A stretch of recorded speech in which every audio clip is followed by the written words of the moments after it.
Wendy came to us in the spring of '07. And this was an otherwise very vibrant woman working full-time, and all of a sudden she developed problems with her vision in the fall prior to that.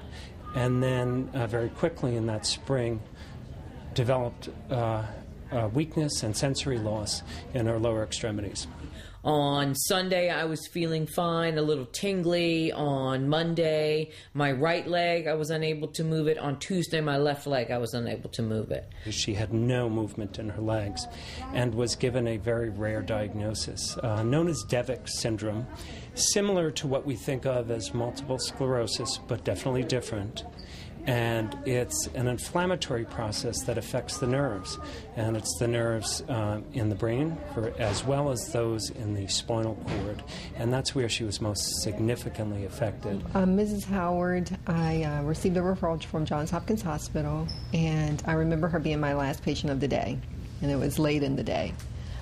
What I knew about Ms. Howard before I went in the room is that she had already spent some time in the subacute rehab setting and she didn't want to return to that setting, that her insurance company wasn't really convinced that she was able to participate at the acute rehab level, and thirdly, everything in her chart indicated to me that she was ready to get back to life. I had the opportunity of seeing Ms. Howard several times throughout her inpatient stay, and each time I went to visit her, she was always very positive. That same spirit that I saw about her from the very beginning was still there. And I remember leaving here, she was always pleased with the progress she was making, and I always left here feeling really good about what I had seen.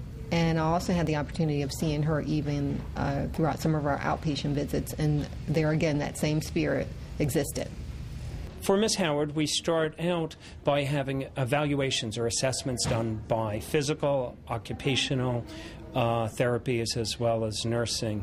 And then with the case manager, we come together as a team. We formulate goals, and those goals are very realistic, and often they're goals that are what we call short-term. For Wendy, it would mean, what does it mean now to get out of bed into her wheelchair? And those are week-by-week goals that turn into month by month and then year by year as you work with these type of therapists. Luckily, everyone at Adventist was there to, provide me with support, to help me get in and out of the bed, into the wheelchair, physical, occupational therapy, which was, a benefit. She came in saying, I want to walk again.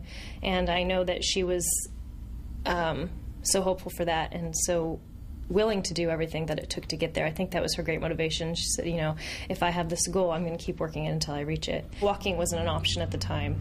So as her physical therapist, our goals were really going to be to get her functioning at a basic level to start and making sure she could do as much of that stuff independently for herself as possible. We went into her room one day to practice getting in and out of bed. We spent the entire hour working on sitting on the edge of the bed and lying down. And for her, that was actually a really big task, getting her legs into bed, keeping her balance while sitting on the edge of the bed, and then doing it in reverse, and then doing it off the other side of the bed. And she wanted to go until she got it. And she was exhausted by the end of that session, but she had improved dramatically just from her sheer willpower. We also worked a lot on lower body dressing because she still wasn't fully independent with that either. And again, by the time she was finished as an outpatient, she was able to put her pants on, she was able to put her socks and shoes on. I think I'd been at the inpatient maybe 4 days, maybe a little longer than that. And Dr. Sheen said, I have somebody I want you to meet. Are you okay with that? And it was Pat. And, at that time we didn't know whether I'd be able to walk or not. But of course I'd be able to get into the wheelchair. And she wheeled herself in and talked to me about all of the things she was doing. And she goes to church every Sunday. She has lunch with her girlfriends once a month, and this and that. And it was just nice to see that, someone else, who's suffering a similar fate is able to, go about doing regular things, living a regular life, living a good life.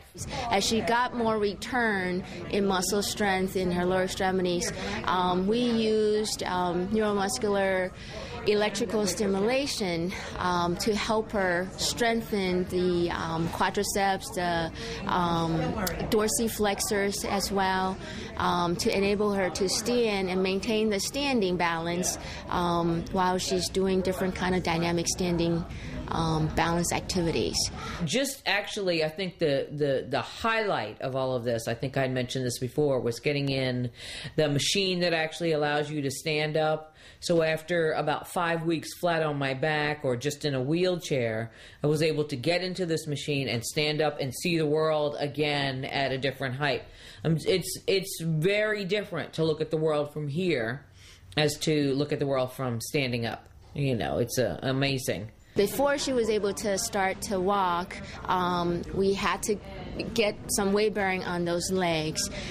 So we did some ball toss exercises while she's standing in the easy stand, just to get her legs used to feeling what it's like to be upright and standing again. Part of Wendy's challenge was she lived in a house, an older home. So a lot of, we had to be made wheelchair accessible. And a big issue is the bathroom was very tiny, and the entry into the bathroom was very tiny. So it took some remodeling. It took getting a ramp in. It took what we call a home evaluation. Well, Wendy was going for outpatient therapy, and she had limited insurance coverage and was looking for additional therapy. And she talked to Dr. Sheehan about it, and Dr. Sheehan got in touch with me, said he had an outpatient, was looking for some additional therapy. Would I be interested in seeing her privately in her home? When she was ready to do stairs, Wendy hadn't been in her backyard in almost a year because there was a number of stairs to get down into the yard. So we worked on the stairs and we sat in her backyard, and it was just like, oh, I'm in my backyard again. We're really building on all the skills she was doing in outpatient, but doing it into her specific setting to achieve her own real individualized goals. So when we were finished with the outpatient occupational therapy, Wendy was interested in starting our driving program for her to be able to drive again with adaptive controls. And she needed the adaptive controls because her legs weren't fully functional still, so she needed to use hand controls and a special knob on her steering wheel for driving.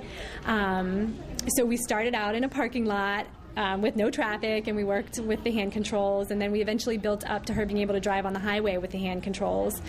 Our intention was for me to actually change my car over to adaptive, to the equipment, the special equipment, so that I could do all hand controls.